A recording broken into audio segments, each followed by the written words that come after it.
সেই দলকে যদি ক্ষমতায় নেন, তার দেশকে সে কিভাবে শান্তিতে রাখবে? যারা নিজেদের দলের লোকের জন্য নিরাপদ নয়, তাদের কাছে বাংলাদেশের জনগণ নিরাপদ হবে কিভাবে?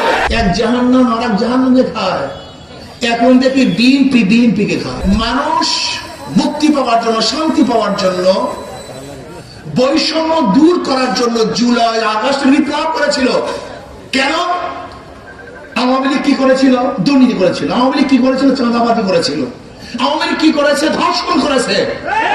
আওয়ামী লীগ কি করেছে? খুন করেছে, জুলাই করেছে। মানুষ মুক্তি পাওয়ার জন্য আন্দোলন করেছিল, সংগ্রাম করেছিল।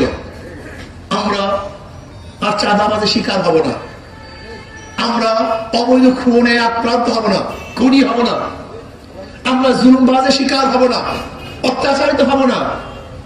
কিন্তু আমরা কি দেখলাম? 5ই আগস্টের পরে আবারও চাঁদাবাজি, আবারও দখলদার, আবারও জুলুম, আবারও খুন। আরে খুন বাইরের তো বাদ দেন, শুধু বিএনপি নিজেদের আত্মকহল হলে এই পর্যন্ত খুন হয়েছে 120-এর উপরে। আমরা এতদিন শুনছি জাহান্নামের আগুনকে খেয়ে ফেলবে। এক জাহান্নাম আর এক জাহান্নামকে খায়। এখন দেখি বিএনপি কে খায়।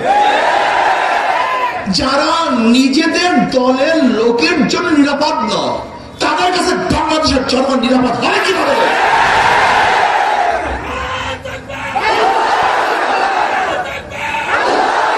গাঁজা সেবন করেন না, মদ পান করে ভূত হয়ে যায় না, সেন্সকে ঠিক রাখেন। আমরা এতদিন কি দেখেছি? যে দল অন্য দলকে খুন করে, হত্যা করে, অবরোধ করে। আর এখন দেখি বিএনপিকে অবরোধ করে, হত্যা করে, খুন করে। আমরা কি দেখেছি? বিএনপির মধ্যে কমিটি গঠন করতে গিয়ে প্রতিদিন বাজাবাজি, প্রতিদিন মারামারি। যে দল নিজের কমিটি গঠন করতে পারে না, সেই দলকে যদি ক্ষমতায় নেন, তার দেশকে সে কিভাবে শান্তিতে রাখবে?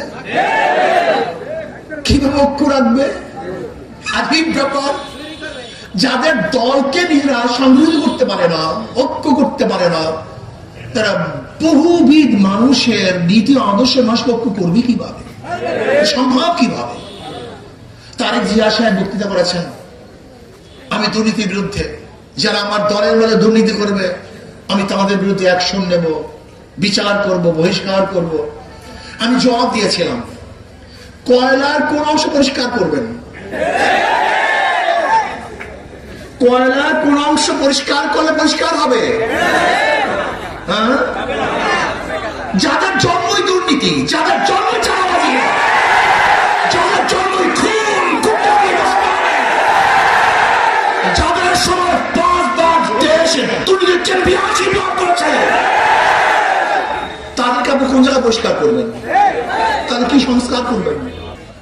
আমরা সাধারণ জনগণ মানুষকে ক্ষমতায় নেই শান্তির জন্য, জুলুমের জন্য না, অত্যাচারের জন্য, অবিচারের জন্য। আমি বাংলাদেশের জনগণকে ঐক্য হতে বলবো, সবাই ঐক্য হন, পাগল হয়েন না, বিবেককে ঠিক রাখুন। ইসলামী আন্দোলন বাংলাদেশ বিশ্বাস করে, যতদিন পর্যন্ত আদর্শবিহীন মানুষ, দুর্নীতিবাজ, লোভী, ডাকাত, চোর, গুন্ডা, বদমাশরা দেশের শাসক হবেন, ততদিন পর্যন্ত এদেশ থেকে দুর্নীতি দূর হবে না, ডাকাতি বন্ধ হবে না।